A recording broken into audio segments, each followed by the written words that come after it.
આ બધા અલગ અલગ ક્ષેત્રના અગ્રણી વ્યક્તિઓ પણ આ બધામાં કોમન વસ્તુ એ છે કે આ બધા બોલે ને તો આપણને સાંભળવું ગમે. એમની કમ્યુનિકેશન સ્કિલ અને સ્પીકિંગ સ્કિલ બહુ જોરદાર છે. તો બસ આ જ ઇનોવેશનનો વિષય છે કે બાળકોની અંદર સ્પીકિંગ સ્કિલને ઇમ્પ્રૂવ કરવા માટે શું કરી શકાય. તો એના માટે મેં ક્રિયાત્મક સંશોધન અને રિસર્ચ પેપર પ્રેઝન્ટેશન કર્યું. અંદાજે 50 CRC BRC અને શિક્ષકોને એક રિસર્ચમાં સામેલ કર્યા.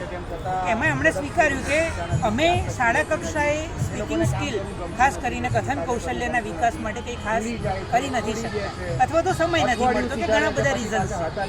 તે રીઝન્સ આઈડેન્ટિફાઈ કર્યા કે શું કારણ છે કે જેના કારણે સ્પીકિંગ સ્કિલ ઉપર આપણે ફોકસ નથી કરી શકતા.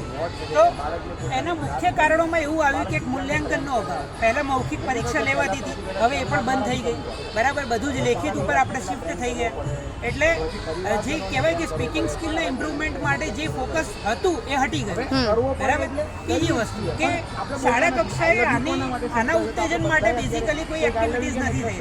હવે હાલ બેગલેસ ડે ને બધું આવ્યા પછી આપણે એ વસ્તુમાં થોડું વધારે ફોકસ કરી શકીએ. તો કે કઈ રીતે કરી શકાય, તો અમે ધોરણ 8ના વિદ્યાર્થીઓ ઉપર આ ક્રિયાત્મક સંશોધન કરેલું છે કે જેમાં એમની સ્પીકિંગ સ્કિલમાં ઇમ્પ્રુવમેન્ટ જોવા મળે. અહીંયા આપણે ગ્રાફ દ્વારા જોઈ શકીએ છીએ જેટલા પણ બાળકો છે બધામાં થોડા ઘણા અંશે વધારો તમને સ્કિલમાં જોવા મળે છે. બરાબર. તો આના માટે કઈ ટેકનિક્સનો ઉપયોગ કર્યો એ અહીંયા અમે દર્શાવેલું છે કે આત્મવિશ્વાસમાં વધારો કરવો, રોજ પ્રેક્ટિસ કરાવી, ધોરણ વાઇઝ વિષયો આપીએ જેમ કે બાલવાટિકા પહેલું બીજું છે તો મારું પ્રિય રમકડું, મારો ભાઈબંધ, મારા મમ્મી કે મારા પપ્પા, મારો પ્રિય ડ્રેસ, આવા વિષયો આપી શકાય. 3 થી 5ની અંદર મારી શેરીનું ગલુડિયું, સરપંચ, મારું ગામ, મારી શાળા, આવા વિષયો આપી શકાય. 6 થી 8માં થોડા વિચાર પ્રેરક વિષયો અપાય જેમ કે હું સરપંચ હોઉં તો, જો હું શિક્ષક બનું તો, આવા વિષયો ઉપર બાળક મુક્ત મને પહેલા બોલતું થાય. પછી આ ઉપરાંત બીજી એક્ટિવિટી કરાવી શકાય જેમ કે ડિબેટ સ્પર્ધા.